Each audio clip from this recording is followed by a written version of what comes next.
Hello, everybody. My name is London, and this is Pronouns in Bio, a show I'm hosting. I don't know the frequency of when I'll be doing this, but we're gonna have some guests on every time, and I'll let my guest introduce herself. Oh, she's drinking water. I'm drinking water. Yeah. Um, Hi, I'm Water. Um, Hi, I'm Lily. I'm London's girlfriend. So everyone Yes. back off. Yeah. Um, this is my official message to the public. Back off. She's mine. Um, anyway, I am British, as you can probably tell. I don't know what to say about myself. That's pretty much everything. I'm a trans woman. A British trans woman. Yeah. Who is your girlfriend? Let's not forget everyone. Yeah, true. So the first thing I guess that we're gonna segue into is um I guess our first topic, which is trans people in sports. So I know that you're someone who likes sports. Um, Mm. how did you get into sports? It was like in me. It okay. Damn, any day now. It's been in my family a love of sports for like generations, going back like hundreds of years at this point. The main one is football, as with like almost every family here. Some people like cricket, but like you know, those people are like nonsense, whatever. Um, uh, anyway, the main one's football, but like growing up, I also was exposed to like a lot of darts, a lot of snooker, a lot of F1 and motorsports in general. Um, and I grew from sort of over time. I grew from just a football fan to like a football and a basketball fan, and then a darts fan, and then a football fan, American football fan, snooker fan, tennis fan, F1 fan. I'm pretty much like any sport now, again except cricket. Uh, And you like esports too. I do. I'm on and off about esports. I Yeah, like MCSR and stuff like that, but that's not always esports. yeah. Well, how do you feel about being a trans woman who likes sports? Um, it's interesting because it's like a part of me sort of thinks like, well, surely if you're transitioning to be a woman, like you should get more feminine hobbies, get more feminine interests. Uh, and there, like I don't think that like when I think about it in full, I don't think that's entirely right or reasonable. Um, I think that sort of it puts you at a disadvantage of making trans friends actually, because a lot of trans people are sort of a lot of trans people grew up as gay and like LGBT, and there's a big thing about like, oh, a lot of gay people don't watch football, a lot of gay people don't watch sports, a lot of queer people don't do this and this and that. Um, but like as someone who sort of grew up around that, I just always saw fit to sort of like keep watching, even when my teams were like straight up ass, I just couldn't stop watching. Real? Yeah, I like cheering you on when you're watching it. I don't know much about sports. Well, how do you It's so feel? addictive. Yeah, it is addictive, especially the esports. I used to watch a lot of like CS:GO. Yeah, I Um, find that football for me is the most addictive because, especially with the World Cup. Oh, Ben, the World Cup is coming up, and this this is going to put a big strain on our relationship because I'm going to be drinking a lot of beer whenever England play. oh no. Um, well, how do you feel like what like if you were in a situation where like you were gonna play, let's say professionally or semi-professionally, what what gender would you play with? Does it depend? Um, I guess it depends. For me, I've always thought like I want to go into the same leagues that I've grown up watching. So for me, that's like Premier League, Championship, um, like Bundesliga, Serie A, La Liga, right? The men's ones. Um, and the World Cup and the Euros, which obviously, the men's World Cup and the Euros. It's only recently I've actually started watching more women's football because it's only more recently that it's been publicized. And I can only imagine that a trans woman growing who is growing a future trans woman who's growing up today, who is watching predominantly women's sports, will be like, oh, well, I want to be a women's like athlete. I want to be a woman athlete. I want to play in women's leagues. But for me, it's just what I grew up watching is men's leagues. I've always been a massive fan of the Premier League, and I've always been a massive fan of like the male side of snooker, and I've always been a massive fan of like the men's side of darts. It's not strictly men's, like Bob Reeves is on there now. So like you don't have to be a man, but it's mostly men. Like that's the sort of stuff I've grown up watching. And to me that's what I would want to go into. Yeah. Yeah, I totally get that. And to like sort of back on that, like, do you think that, well, I've been on hormones for 5 years, you've been on hormone for 1 year almost, And a month. and a month. Yeah. Oh, it has been a year. Yeah. And what I guess, well, trans people are assessed via hormone levels and or hormone therapy duration. So do you think that we have like an advantage if we played in a women's, like that's sort of the politics behind it? Uh, I think in terms of what it's done to the body, I think okay, this is gonna sound mean and I don't mean it to be mean. Okay. I think generally I'm a little bit more active than you and I've been on HRT for less time, right? So it's changed my body less. So I think I would have a small bit of an advantage, Yeah. but then I'm not going to hold that advantage for long. Whereas Yeah. you, I don't see why you would have an advantage. If anything, you'd have a disadvantage because it, it HRT like from what I understand, it um like reduces muscle mass to like that of less than someone who was born, female. Right. So I think I would have if we're talking like yeah, well, it actually depends. If we're talking like football or like tennis, then yeah, I would. But if we're talking like darts, like there was a big thing around there was a rule recently that banned trans women from competing in women's dart events.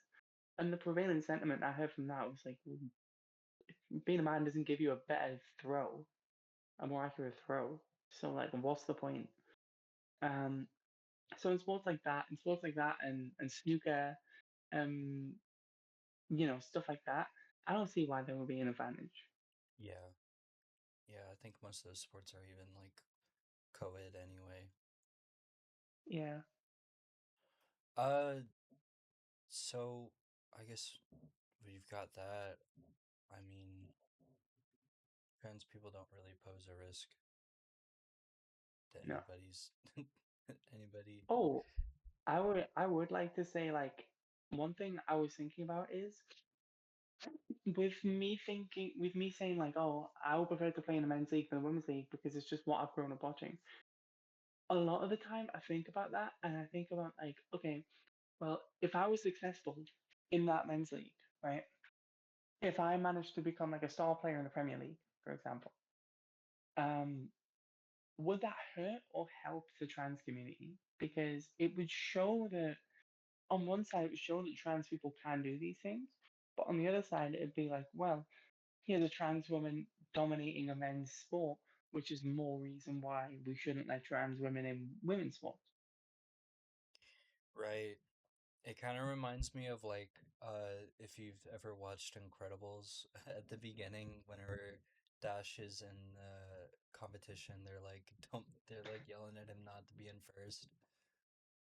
Mm, mm, That's like that's kind of how it is. Because like if a trans woman is dominating, it's not good news for yeah. us Well, sometimes. that's essentially what happened in darts. Yeah, Nolan van Leeuwen was sort of, I think she was fourth or third in the world, and then they made the decision. yeah, kind of sucks. Yeah, Well, I guess for like people in your area, I guess that could be like it's a things are going a lot different in your country or your neck of the woods. So like the state of the trans people in the UK is kind of abysmal right now and up in the air. How are trans people staying safe? Like I guess with like the bathrooms with the EHRC, I think is what it is, ruling. yeah. Um, the EHRC is kind of fucking everything up, and I heard like today I was out at Asda and I was just scrolling my phone waiting for the bus, um, and I saw that apparently there's a motion on the table to ignore the EHRC guideline, which would basically mean like we just set our own standard, basically. Basically, funnily enough, it's what it's it's the type of thing that Brexiteers said we could do with Brexit, and now the Brexiteers are sort of like, no, we have to follow it, Yeah, which is like double-sided. Um, yeah, but like I think with staying safe for the bathrooms, it's sort of like I or if I'm going somewhere, I always make sure I use the bathroom um before I leave. that's what I do. Um, Yeah, and then generally, I think it's more of an individual thing than anything. Because generally speaking, I'm okay with using disabled toilets. Like I don't mind. Like if anything, I would prefer to be the only person in a bathroom, right? yeah, I think it can spook you when you're not the only person in a bathroom because you're used to being the only person in your bathroom.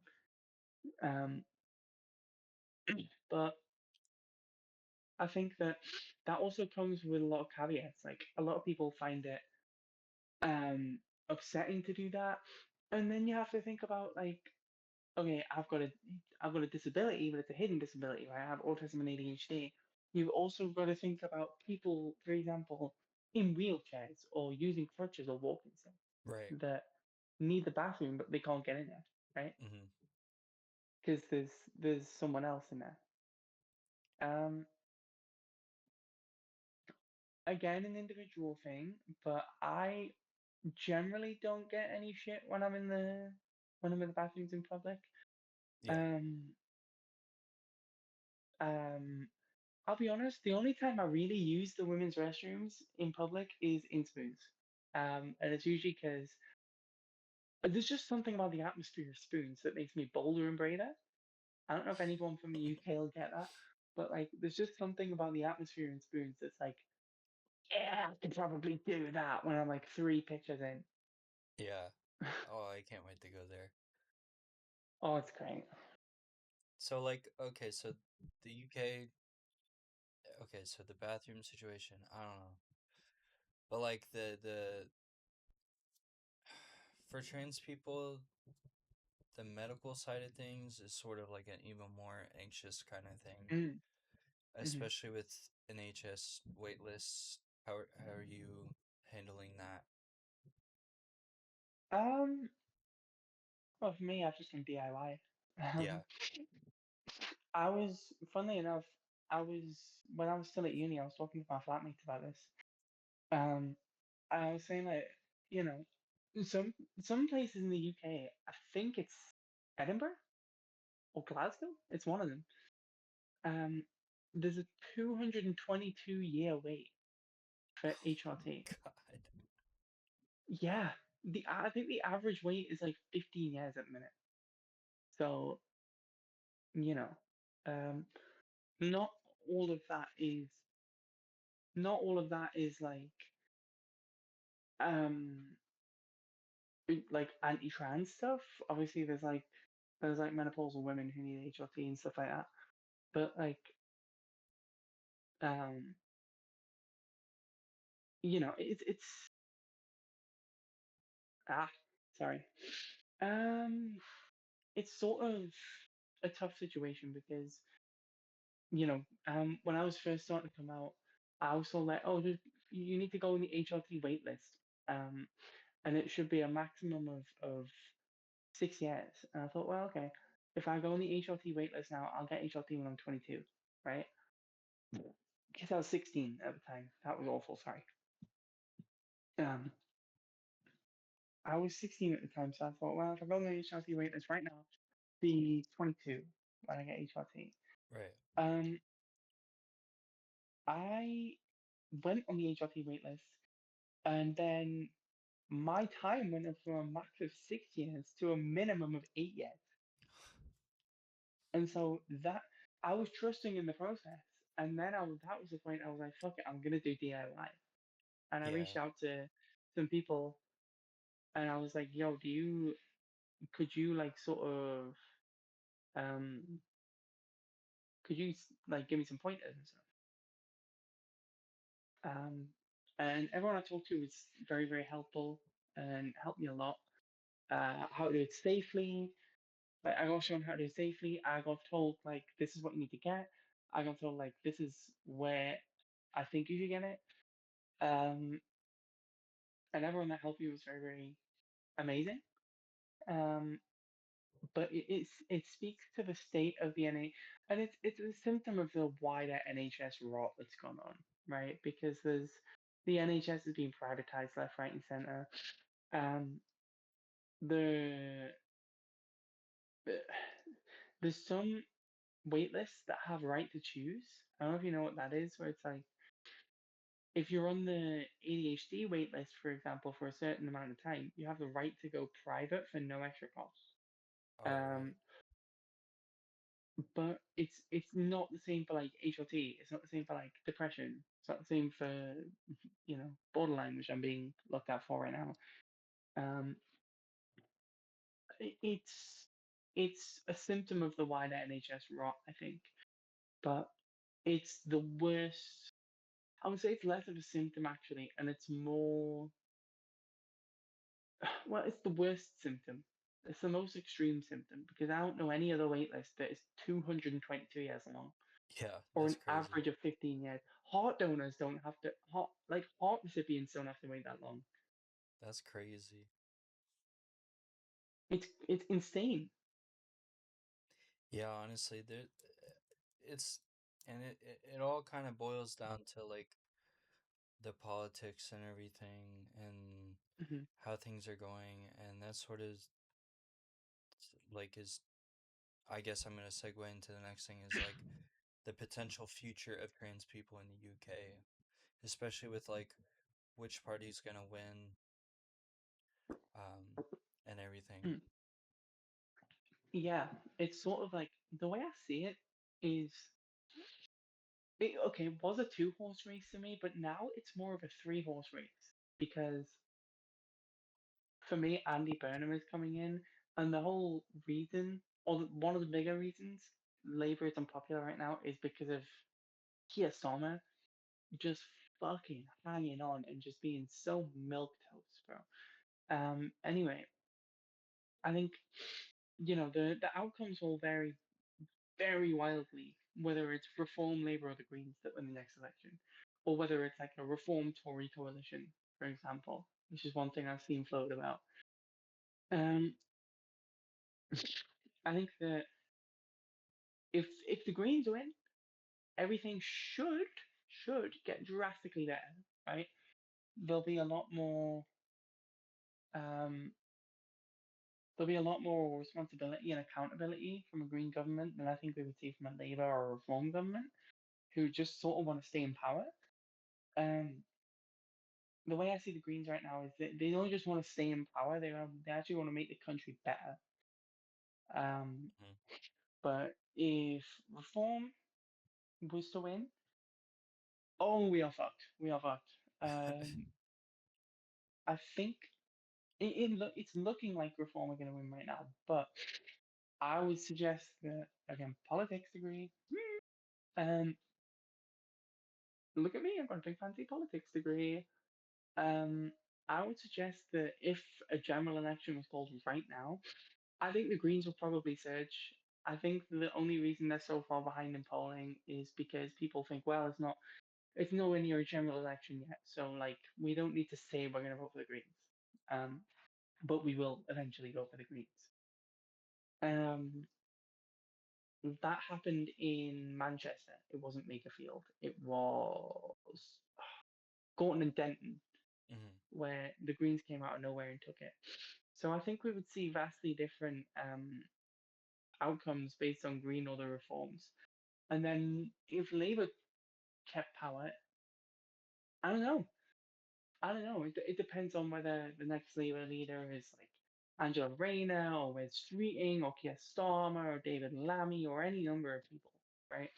It could go any number of ways. But I think to be at such a point in time where it's so uncertain is the scariest part of it all because we don't Hmm. know what we've got to plan for. Like me and you know, I've been telling you constantly, like, um, we could live here for a while and then find another country to live maybe if reform don't win.